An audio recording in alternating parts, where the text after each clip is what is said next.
दोस्तों नमस्कार, मैं प्रमोद कुमार। जैसा आप सभी जानते हैं कि आज के जीवन में जिस तरह से पॉडकास्ट की जाता है और सब लोग करते हैं, तो गांव से मैंने पहली शुरुआत करी कि अपना पॉडकास्ट वीडियो और सेल्फ की एक कहानी को लेकर। मेरी कहानी का नाम है दलित से कलित का सफर। ये सफर मेरे खुद के जीवन से, आत्मकथा से जुड़ा हुआ है और इसका पहला चरण है प्राइमरी से कॉन्वेंट स्कूल का सफर।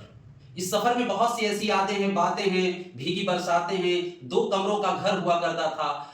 गिलहरी से लेके पगडंडी से लेकर आम की उस छोटे छोटे चीजों का संकलन मैं बताऊंगा। एक तरह से आपको कह दूं कि पूरी एक डायरी में तैयार करके आपको दूंगा, जिसमें आपकी पूरे बचपन की कहानी और दलित बनने के सफर में कैसे है। जब हम छोटे हुआ करते थे तो हमारे पिताजी एक लकड़ी का टाल चलाते थे। मेरी माताजी एक सरकारी कर्मचारी थी और हम एक 2 कमरों का किराए का मकान हुआ करता था हमारा आजमगढ़ शहर में।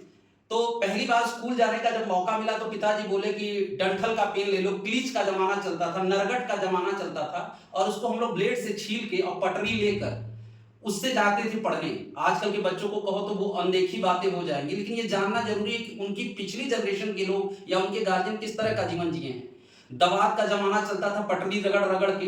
तो 2-4 दिन मैं भी प्राइमरी स्कूल गया, लेकिन मेरे अंदर जिद थी कि मैं अच्छे स्कूल पढ़ूंगा, अच्छे स्कूल पढ़ूंगा। और पिताजी से इस बारे में मैंने चर्चा की। तो मेरा पहला दाखिला जो है आजमगढ़ की जहानागंज के श्री रामचंद्र सिंह कलित स्मारक शिशु शिक्षा निकेतन तुलसीपुर जहानागंज आजमगढ़ में हुआ। बड़ा मजेदार स्कूल था। उन दिनों ये था कि स्कूल के टाइम में एक अलग ही आनंद होता था कि सुबह 8 से 9 बजे का स्कूल हुआ करता था और हम लोग हाफ पैंट पहन के, और खेतों के रास्ते, उस जमाने में बस की सुविधाएं नहीं थी और प्रार्थना तक पहुंचना बहुत जरूरी रहता था। गुरुजी खूब लंबा लंबा डंडा लेकर खड़े रहा करते थे और चुरकी उनकी थी शिखा। शिखा जो है गुरुजी की थी, ओम प्रकाश मिश्रा पढ़ाते थे। तो उन दिनों पढ़ने को लेकर बड़ी अभिरुचि थी और उन दिनों मंगलवार के दिन और रविवार के दिन 2 दिन में फिल्में आती थी। तो ऐसे करके हमारा जो बचपन गुजरा, और टीवी मोहल्ले में किसी एक के पास हुआ करती थी। तो सारे लोग जब स्कूल से आते थे तो एक चीज वहां होता था कि जब स्कूल से छुट्टी होती थी हम दौड़ते बड़ी तेजी से थे कि घर पहुंचना है, और घर आते ही भूख लगी रहती थी सबको। और एक चीज और याद करने लायक है उसमें कि आप देखिए कि जब हम लोग स्कूल के टाइम रहते थे तो एक मशीन पे सारे विद्यार्थी पानी पिया करते थे।